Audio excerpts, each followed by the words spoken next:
Halo, selamat pagi. Hari ini kita mau devosi dulu ya. Sebelum kita belajar, hari ini kita akan devosi, bukan dikasih judul menjadi saksi. Kita akan devosi dari Kejadian 20 ayat 8 sampai 18 ya. Tapi sebelumnya kita bersatu dalam doa. Yuk, lipat tangan, tutup mata, kita mau berdoa sama-sama.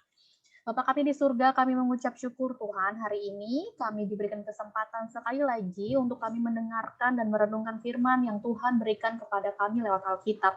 Biarkanlah kami merenungkan firman ini dengan baik, dan kami semakin menyadari tentang anugerah dan kasih Allah dalam hidup kami. Dalam nama Tuhan Yesus kami sudah berdoa dan mengucap syukur. Amin. Oke. Yuk, semuanya siapkan Alkitabnya dan buka dari Kejadian 20 ayat 8 sampai 18. Sudah? Kita baca sama-sama ya. Ibu Fergi akan baca dari sini, anak-anak juga baca dari rumah ya. Keesokan harinya pagi-pagi Abimelek memanggil semua hambanya dan memberitahukan seluruh peristiwa itu kepada mereka. Lalu sangat takutlah orang-orang itu. Kemudian Abimelek memanggil Abraham dan berkata kepadanya, "Perbuatan apa yang kau lakukan ini terhadap kami, dan kesalahan apakah yang kulakukan terhadap engkau sehingga engkau mendatangkan dosa besar atas diriku dan kerajaanku? Engkau telah berbuat hal-hal yang tidak patut kepadaku." Lagi kata Abimelek kepada Abraham, "Apakah maksudmu maka engkau melakukan hal ini?" Lalu Abraham berkata, "Aku berpikir, takut akan Allah tidak ada di tempat ini, tentulah aku akan dibunuh karena istriku. Lagi pula ia benar-benar saudaraku, anak ayahku hanya bukan anak ibuku, tetapi kemudian ia menjadi istriku. Ketika Allah menyuruh aku mengembara keluar dari rumah ayahku, berkatalah aku kepada istriku, tunjukkanlah kasihmu kepadaku, yakni katakanlah tentang aku di tiap-tiap tempat di mana kita tiba. Aku saudara, ia saudaraku." Kemudian Abimelek mengambil kambing domba dan lembu sapi, hamba laki-laki dan perempuan, lalu memberikan semuanya itu kepada Abraham. Sarah, istri Abraham, juga dikembalikannya kepadanya. Dan Abimelek berkata, "Negeriku ini terbuka untuk engkau, menetaplah di mana engkau suka." Lalu katanya kepada Sarah, "Telah kuberikan kepada saudaramu 1000 shekel perak. Itulah bukti kesucianmu bagi semua orang yang bersama-sama dengan engkau. Maka dalam segala hal engkau dibenarkan." Lalu Abraham berdoa kepada Allah, dan Allah menyembuhkan Abimelek dan istrinya dan budak-budaknya perempuan, sehingga mereka melahirkan anak. Sebab tadinya Tuhan telah menutup kandungan setiap perempuan di istana Abimelek karena Sarah, istri Abraham itu. Oke, anak-anaknya Ibu Fergi hari ini mau cerita tentang Abimelek dan juga Abraham nih, maksud tentang Abraham ya. Jadi cerita sebelumnya kan si Abraham pergi ke Filistina yang rajanya adalah siapa? Abimelek. Iya. Saat mereka ke sana, Abraham ini takut sekali anak-anak ya. Takut kenapa? Karena dia bawa istri. Dia takut dibunuh. Karena Filistin itu adalah tempat di mana orang-orang yang tidak percaya sama Tuhan. Jadi Abraham takut kalau mereka itu dibunuh. Nah, makanya Abraham berbohong. Dia bilang kalau si Sarah itu siapanya? Saudaranya. Nah, akhirnya karena si Abraham bilang kalau Sarah itu saudaranya, Abimelek mau menikahi Sarah ya.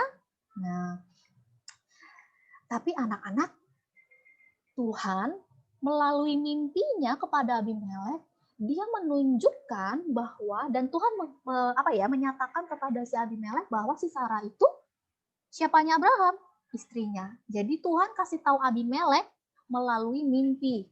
Ya. Keesokan paginya si Abimelek terbangun dari mimpinya ya. Tadi malam aku bermimpi nih kalau saudaranya si Abraham, si Sarah, itu ternyata bukan saudaranya, tapi itu istrinya, gitu ya. Nah, akhirnya Abimelek pagi-pagi ia memberitahukan itu kepada semua hamba-hambanya. Hamba-hambanya itu budak-budaknya, anak-anaknya yang bekerja di situ. Memberitahukan apa yang Tuhan berikan melalui mimpinya, ya. Mendengar semuanya itu, semua orang ketakutan, anak-anak. Nah, kemudian Abraham dipanggil. Ya, Abraham dipanggil, ditanyain, kenapa kamu berbohong sama aku, dia bilang begitu ya. Karena dia bilang dia takut, karena di situ orang-orangnya tidak percaya Tuhan, dia takut. Nah, tapi si Abimelek minta pertanggungjawabannya. Abimelek bilang begini sama si Abraham, tadi tercatat di dalam ayatnya ya, perbuatan apa yang kau lakukan terhadap kami? Ini Abimelek tanya sama si Abrahamnya. Abraham, perbuatan apa yang kau lakukan terhadap kami? Gitu ya. Kesalahan apa yang kulakukan sehingga mendatangkan dosa besar atas diri dan kerajaanku? Engkau tidak pantas berbuat demikian. Jadi Abimelek ini kecewa ya anak-anaknya, dia dibohongin. Ya, jadi dia bilang, kenapa kamu berkata seperti itu? Sungguh memalukan ya anak-anak ya. Si Abraham ini kan orang yang dipilih Allah, mendapatkan janji Allah ya, orang yang disayang sama Allah. Tapi memalukannya kenapa? Karena dia sampai dibentak-bentak sama Abimelek ya. Karena apa? Karena dia berbohong. Nah, sudah jelas bahwa perbuatan Abraham ini nggak benar. Tidak benar ya anak-anaknya, tidak patut untuk dibenarkan. Ya, salah. Kemudian si Abraham cari-cari alasan lagi. Dia bilang apa? Dia memang saudaraku kok, tapi lain ibu, dia bilang gitu kan. Tapi kan Sarah adalah istrinya, ya kan? Dia cari-cari alasan supaya dia tidak dihukum sama Abimelek, anak-anak. Ya, akhirnya dia diusir. Disuruh pergi, sebenarnya diambilkan, dia dikasih loh anak-anaknya kambing, lembu, hamba itu seperti budak yang bekerja. Abimelek bilang, akhirnya si Abraham mau keluar dari situ ya anak-anak. Tapi Abimelek bilang apa? Kalau kamu memang mau tinggal di sini, nggak apa-apa. Dia bilang gitu ya. Abimelek bilang, kalau kamu memang mau tinggal di Filistin ini, tidak apa-apa. Ya, tempat di mana kamu suka dan kamu ingin tinggal, kamu boleh tinggal di sini. Katanya Abimelek anak-anak. Anak-anak Abimelek itu adalah ini ya, raja orang Filistin, dan orang-orang Filistin itu bangsa-bangsa kafir yang tidak percaya dengan Allah. Tapi lihat anak-anak ya, walaupun si Abimelek ini adalah orang yang tidak percaya Allah, tapi dia begitu baik sama si Abraham. Padahal udah dibohongin nih anak-anak. Udah dibohongin. Anak-anak senang nggak kalau dibohongin? Enggak ya, semua orang tidak suka kalau dibohongin. Nah, tapi yang indah di cerita ini anak-anak, nah Allah itu bisa memakai orang siapapun, termasuk orang yang tidak percaya kepada Allah. Nah, Abimelek ini adalah orang yang tidak percaya Allah ya. Tapi apa yang Allah lakukan? Allah pakai si Abimelek.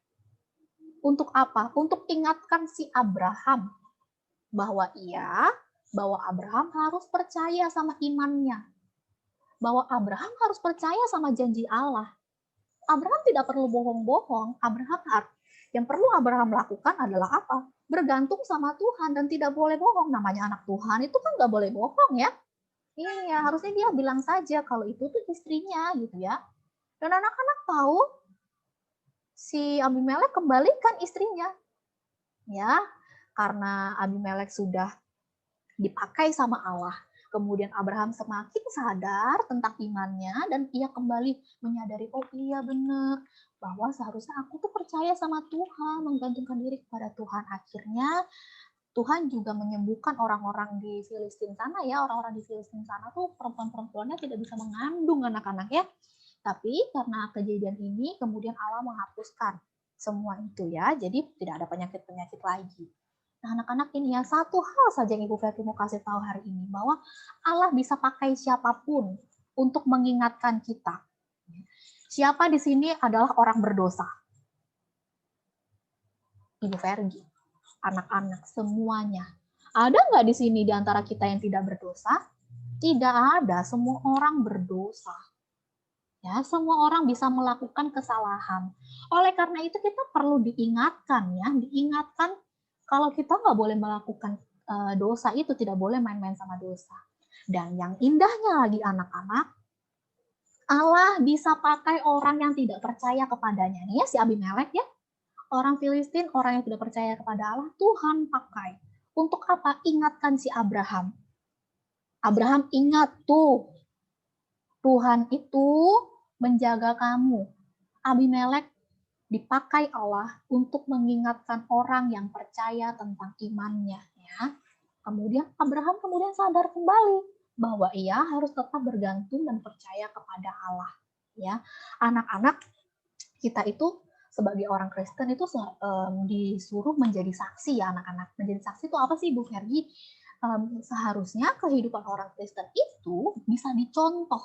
Menjadi saksi itu bisa dicontoh ya. Saat orang lain melihat hidup orang Kristen, seharusnya orang-orang bisa melihat bahwa orang-orang Kristen itu baik hatinya ya, setia kepada Allah ya, percaya kepada imannya dan setia kepada imannya ya. Harusnya seperti itu. Menjadi saksi, menjadi contoh, bisa dicontoh sama orang lain.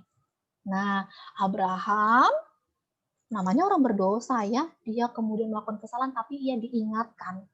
Dia kemudian kembali percaya kepada Allah. Nah, orang Kristen tuh seperti itu anak-anak. Saat orang Kristen jatuh dalam dosa, kita harus ingat lagi bahwa kita punya Allah ya. Nggak boleh deket-deket sama dosa. Dengan cara apa sih biasanya Allah mengingatkan kita orang yang berdosa? Melalui orang-orang di sekitar kita. Ya, jadi kalau kita ditegur, kita diingatkan, itu kita bersyukur karena orang-orang masih mengingatkan kita. Ya, nah ini Allah pakai Abimelek nih untuk ingatin si Abraham, orang yang tidak percaya Allah. Wah, keren ya Tuhan kita ya. Padahal si Abimelek gak kenal Tuhan, tapi Tuhan pakai Abimelek untuk ingatkan Abraham. Ya, keren ya cerita hari ini. Ibu Fergie happy sama cerita hari ini? Keren. Ya, itu mengingatkan kita juga ya anak-anak ya, untuk apa? Percaya pada iman kita, percaya pada Allah. Ya.